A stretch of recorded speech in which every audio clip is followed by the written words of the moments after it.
София. 18 часа и 12 минути. Главен полицай Радостин Асенов и полицай Кирил Атанасов пътуват по сигнал за двама мъже, вързани на стълб в близост до стадион в квартал Овча купел. Сигналът е подаден от гражданин с анонимен номер. По негови думи двамата мъже са вързани с стълб и по описание на очевидеца става дума за мъже с футболни екипи. Колеги, имаме ли информация къде са се провеждали последните футболни срещи в София?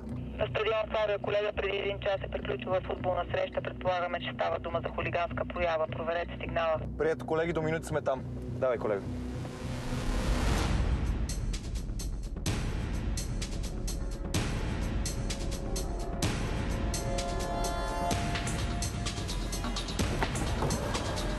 Стане 161. Видяхме двете лица. Проверяваме сигнала. Какво става, момчета? Добре ли сте? Що сте тук, бе? Кой ви върза тук? Кой ви върза тук? Леко. Супер. От един час сме тук и стръпнаха ми ръцете. Нищо няма да кажа, спокойно, сега си ходим. Казвайте, какво случи тук, бе? Кой ви е вързал? Разоръжете ми, всичко ще ви кажа. Ей, защо ти? Стой, три пъти свира пречовойно срещу тебе! Я сте спокойно! Я сте спокойно! Три пъти свира пречовойно срещу тебе! Я сте спокойно! Свирката! Моквайте двамата, ще ви арестуваме на момента! Ясно ли е? Моквайте двамата! Кой ви върза тук? Кой ви върза тук, пища? След матч. Момчета от отбора ни вързаха спокойно. Кои момчета от отбора? Момчета от отбора! Стой там! Кой ви върза? Знаеш как е скак? 11 човека ли ви вързаха? Искам имена. Кой?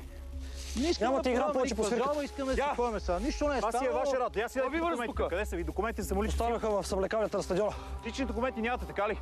Нищо няма Караме в трябва. районът и без това нямате документи, имам достатъчно основания да ви закарам там. Айде, старши, няма си друга работа, сега с нас се занимаваш. Абе ти така че такъв ме питаш каква работа имам аз, бе. Зададох ти въпрос, искам да чуя конкретен отговор. Ясно ли ти е? Казвай. Всичко ще ви кажа. Всичко ще ви Няма кажа. да кажеш, ти да мълчиш. Кой ви върза? Ще мълчиш, ей. Какво да мълча? Днеска ни връзват, удари ще ни пребият, накрая ще ни убият. Ни глупости, те не го Имате заплаха за живота ли? Няма такова нещо. точно? Няма такова нещо. Очевидно футболният съдия се опитва да прикрие информация, докато футболистът е склонен да говори. В такъв случай разделяме двете лица, за да мога да направим събеседване. Вързаха ни на противника отбор, дето падна феновете, защото загубиха матч. Добре. Както обикновено се случва, защото винаги съдията им е виновен. То е ясно. Защото не могат да играят. Аз съм вратар на отбора. Матча беше договорен и трябваше да постигнем определен резултат, обаче нещата се объркаха. Кои са вие? Аз и Краси съдята. Така? И какво? Краси съдята. Той се договаря с хората, които дават парите и ме включи в схемата. Чай сега, разбирам, че ти участваш в някаква схема за залагания. Аз не исках, но той ме принуди. Добре, де. Хванаха ни и вързаха и край и се приключи. Ама защо точно вас двамата?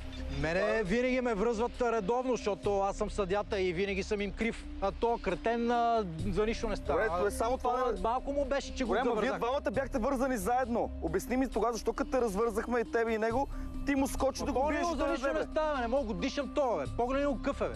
Кой ви върза тук? Едни момчета. Писте момчета, имена, знаеш ли? Работят охрана в едно заведение в Студентски град. Как се казва заведението? Единия се казва Здравко, другия не съм сигурен. Прякора му е Цецо Балона. Цецо Балона е другия. Здравко кой? Знаеш ли му фамилия? Не, само Здравко знам, че Само Здравко. Цецо Балон, така ли? Цецо Балона, а другия прякора. Сега ще го потвърдиш това пред него. Колега, я го докарай насам. Добре, ела с мене. Сега не искам да бусташ пак, окей? Да. Спокойно. Вратаря каза, че оговаряш мача с трети лица. Цел за лози. Вярно ли е това? Няма такова нещо, бе. Това са пълни глупости, не го слушат. Как няма такова нещо? Той каза, че ти взимаш парите, после ги далите. Разбираш, че ако участваш в така схема, това е корупционна схема и подлежиш на затвор даже. Ако длъжностно лице поиска или приеме подкуп, за да извърши или да не извърши действие по служба, се наказва с лишаване от свобода до 6 години. Знаеш ли го това нещо? Повече няма да кажа. На колегата ти му казах, каквото имах да казвам. Това е. Сега си кажеш всичко в районното тогава. Тръгвай. Какво ще правим в районното? Тръгвай ти кам пред мен в районното. Абе, това ще говорим!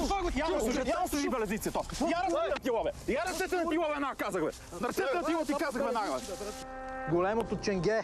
Не ми използвай епитети, ако обичаш. Върви пред мен. Много книги си чел нещо. Версиите на двамата потърпевши рязко се разминават. Ние не можем да пренебрегнем нито една от тях, но сме длъжни да проверим питейното заведение, посочено от футболния вратар. След като лицата Петко Златев и Красимир Соколов са отведени в районното управление за даване на писмени обяснения по случая, главен полицай Радостин Асенов и полицай Кирил Атанасов са изпратени от оперативния дежурен за извършване на проверка в столично заведение, за което има съмнение, че се осъществяват нелегални хазартни дейности.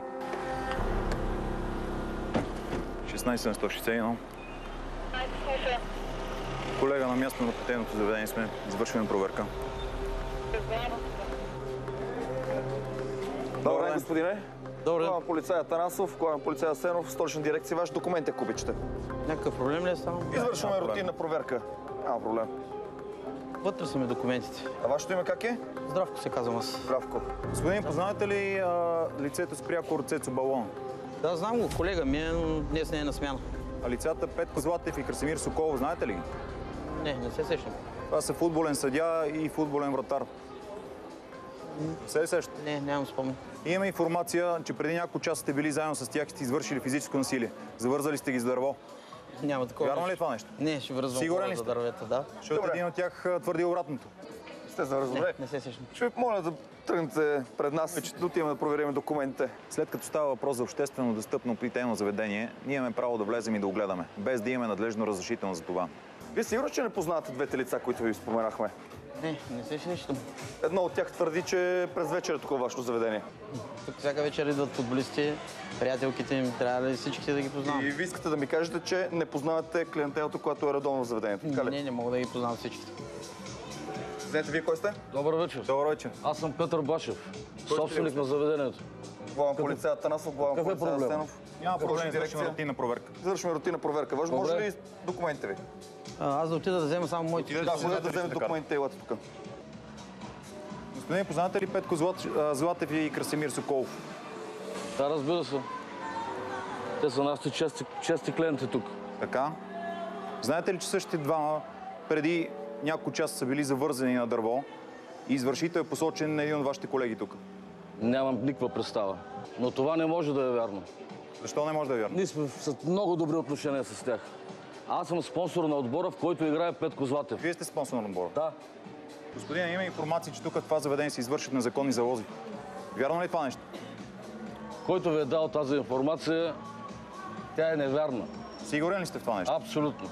Защото ако се окаже вярна тази информация, вие ще бъдете обвинен за подбудителство за незаконна хазартна дейност. В тази ситуация много трудно може да се установи престъпление. То е ясно, че извършителят ще отрича да се занимава с незаконна хазартна дейност. Тук трябва да се направят справки и извлечения за банкови сметки на лицето, както и офшорни сметки. Но това е в ресора на икономическа полиция. Проверявайте каквото искате, но пак ви казвам. Къде отиде вашия колега? Колко време взима тази лична карта? Нямам представа. Колега, аз го виждам излиза през... След като заподозреният охранител не се завръща с личните си документи, дежурните полицаи се усъмняват, че същият може да извърши опит за бягство. Стой, не мърдай! Стой, не мърдай! Стой, не мърдай! Стой, не мърдай! Ръцете на тила! Ръцете на тила! Ясна ръка долу. Лявата долу. Много сте се стегнали, бе. 16 на 161. Не мърдай. Разкачи хубаво краката. Разкачи краката хубаво. Нали сме Иска на проверка среща, на бе, лична какво? карта. Лицето се опита да избяга при проверка на личните документи. Диктувам. Лична карта номер. Код 1, колега, повтарям код 1, лицето Здравко Трифонов Колев се издирва за нанасяне на тежка телесна повреда преди 3 месеца над футболиста Цветан Христов от Пловдивски футболен отбор. Трябва да бъде задържано. Разбрано, колега. Лицето е задържано. Водим го към районното. А Цветан Христов, познаваш ли го, а? А? Абе, ушефари, стига си ви Сега ще ти кажа един ушев на тебе в районното. Такъв ушев ти дам, че... Върви. Колега, отивам при собственика на заведението. Виж вътре, какво става. При нерегламентирана хазартна дейност, този, който организира хазартната игра, без да има право за това, закона предвижда наказание до 6 години лишаване от свобода и глоба от 1000 до 10 000 лева. А когато става въпрос за залагания на спортно събитие и резултата от тях, закона предвижда от 1 до 8 години лишаване от свобода. Влизи вътре. Нямаше ли лимузина, бе? Следващия път специално за тебе ще организираме лимузина. Няма го. Колега, собственик го няма. Ще го намериме по-късно и него.